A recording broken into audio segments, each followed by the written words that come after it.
তোমরা যদি ডোরেমনের নিনজা হাতুড়ি দেখে থাকো তো নিশ্চয়ই তোমাদের মনে কখনো না কখনো এই বিষয়গুলো মাথায় এসেছে যে ডোরেমন একটা রোবট হয়েও খাবার কিভাবে খায়, নিনজা হাতুড়ির আসল চুল দেখতে কেমন, জিয়ানের ফেস নোবিতার বাবার সাথে কেন মিলে। এই সকল অন্যান্য ডার্ক থিওরিগুলো জানার জন্য আজকে আমি তোমাদের জন্য নিয়ে এসেছি top darkest secrets about childhood anime that you never knew. আজকের ভিডিওটা খুব ইন্টারেস্টিং হতে চলেছে। আমি অনুরোধ করবো তোমাদের সবাইকে ভিডিওটা শুরু থেকে শেষ পর্যন্ত দেখার জন্য। আর এই ভিডিওর থাম্বনেল বানাতে বেশি এফোর্ট দেওয়া লেগেছে। থাম্বনেলটা কেমন হয়েছে অবশ্যই কমেন্ট করে জানাবে। বিফোর বিগিনিং আওয়ার ভিডিও আমি তোমাদের কিছু বলতে চাই, যদি তোমরা এখনো চ্যানেলটিকে সাবস্ক্রাইব না করে থাকো তো অবশ্যই সাবস্ক্রাইব করে দিবে আর ভিডিওটিকে লাইক করে দিবে। Let's begin. Fact number 1, Ninja হাতুড়ি তো আমরা অনেকেই দেখেছি, তার বডি স্ট্রাকচারের ব্যাপারেও আমাদের জানা আছে এক্সেপ্ট তার হেয়ার। নিনজা হাতুড়ির কোনো এপিসোডে তার চুলের ব্যাপারে বলা হয়নি। এমনকি একটি এপিসোডে যখন ইউমিকোকে নিনজা হাতুড়ির চুলের সাথে ম্যাগাজিনের জন্য ছবি তুলতে হতো তখনও হাতুড়ি তার হেয়ার রিভিল করে না। আর সবাইকে একটি কথা বলে যে একজন আসল নিনজা কখনো তার সিক্রেটস এর ব্যাপারে কাউকে বলে না। তবে এর উত্তর কোনো এপিসোডে না পাওয়া গেলেও একটি ইন্টারভিউয়ের মাধ্যমে ফুজিকো এফ ফুজিওকেও একই প্রশ্ন করা হয়েছিল আর তারা উত্তর দিয়েছিলেন যদি নিনজা হাতুড়ির মাথার হিতায়া থেকে সরানো হয় তাহলে তার চুল দেখতে কেমো মাকির মতো দেখাবে। ফ্যাক্ট নাম্বার 2, যেহেতু আমরা নিনজা হাতুড়ির ব্যাপারে কথা বলছি তাই কেনিচির টিচার মিস্টার কাওকেকে নিয়েও কথা বলা যাক। কেনিচির টিচার মিস্টার কাওকেকে অনেকেই মিস্টেরিয়াস ক্যারেক্টার মনে করে, কারণ এই ক্যারেক্টারটির অ্যাপিয়ারেন্স শুধু নিনজা হাতুড়ির মধ্যেই নয় বরং ডোরাএমন, আল্ট্রাবি, চিম্পুই সহ আরো অনেক অ্যানিমেতেই রয়েছে। এর পেছনের মূল কারণ হলো এইসব অ্যানিমের ক্রিয়েটর ফুজিকো এফ ফুজিও নিজেই। এই ক্যারেক্টারটিও তারই তৈরি। ক্যারেক্টারটির অরিজিনাল মডেলের নাম হচ্ছে সিনিচি সুজুকি, যে কিনা কাওকে নামের একটি ঘরে থাকতেন। ক্যারেক্টারটির ব্যাপারে একটি মজার ব্যাপার হচ্ছে এর নাম সিনিচি রাখা হতো, কিন্তু আর্টিস্টদের মাঝে কনফিউশন থাকার কারণে তার নাম ঘরের নামের মতো দেওয়া হয়। আর আরো একটি মজার ব্যাপার হলো এই ক্যারেক্টারটির রামেন এতই পছন্দ যে সে তার বিয়ের পরও পরিবারের সাথে রামেন খায়। ফ্যাক্ট নাম্বার 3, সিজুকার বাবাকে হয়তো আমরা অনেকেই চিনি, কিন্তু তার ব্যাপারে আমাদের অনেক কম জিনিসই জানা আছে। আর যতটুকুই জানা আছে সেগুলো অনেক বেশি কনফিউশনের। তাকে ডোরেমনের এক এক সিরিজে এক এক রকম দেখানো হয়, যে বিষয়টা বেশি কনফিউশনের। আমরা যারা ওজি ডোরেমন ফ্যান রয়েছি তারা বিষয়টা হয়তো আগেই খেয়াল করেছিলাম যে রিসেন্ট ডোরেমন সিরিজে সিজুকার বাবা অর্থাৎ ইয়োশিও মিনামোটোকে একটু বেশি বালকি দেখানো হয়েছে। আবার এই ছবি দুইটা খেয়াল করলে দেখা যায় একটা এপিসোডে অনেক বেশি স্কিনি, আরেকটা এপিসোডে মোচের সাথে দেখানো হয়েছে। অনেকে থিওরি মতে এর কারণ সিজুকার মা দ্বিতীয় বিয়ে করেছে, যার কারণে পুরনো এপিসোডে এরকম আর নতুন এপিসোডে এরকমটা দেখানো হয়েছে। বাট এর কোনো প্রুফ এখনো পাওয়া যায়নি। তবে আমার মতে এটা ক্যারেক্টার ডেভেলপমেন্টের কারণ হিসেবে করা যেতে পারে। তোমাদের মতে মূল কারণটা কি হতে পারে অবশ্যই কমেন্টে জানাবে। ফ্যাক্ট নাম্বার 4,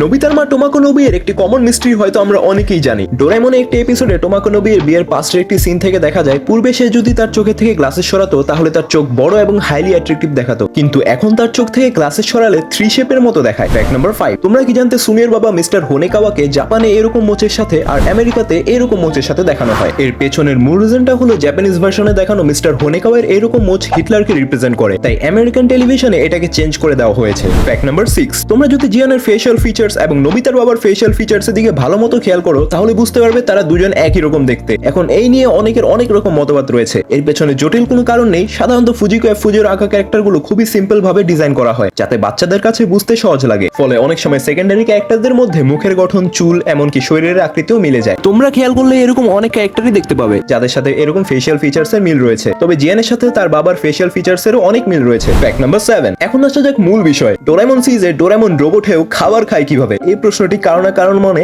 একবার হলেও এসেছে। এই ব্যাপারটি বোঝার জন্য আমাদের সর্বপ্রথম মাথায় রাখতে হবে যে ডোরাএমন হচ্ছে 22nd সেঞ্চুরি একটি অ্যাডভান্স রোবট। ডোরাএমনকে এমন ভাবে তৈরি করা হয়েছে যেন ও যা খায় তার সম্পূর্ণটাই এনার্জিতে কনভার্ট হয়ে যায়। তো আশা করছি এই বিষয়টি তোমরা বুঝতে পেরেছো। এই ছিল আজকের ভিডিও। আশা করছি সকলের কাছে ভিডিওটি খুব ভালো লেগেছে। দেখা হবে অন্য আরেকটি ভিডিওতে।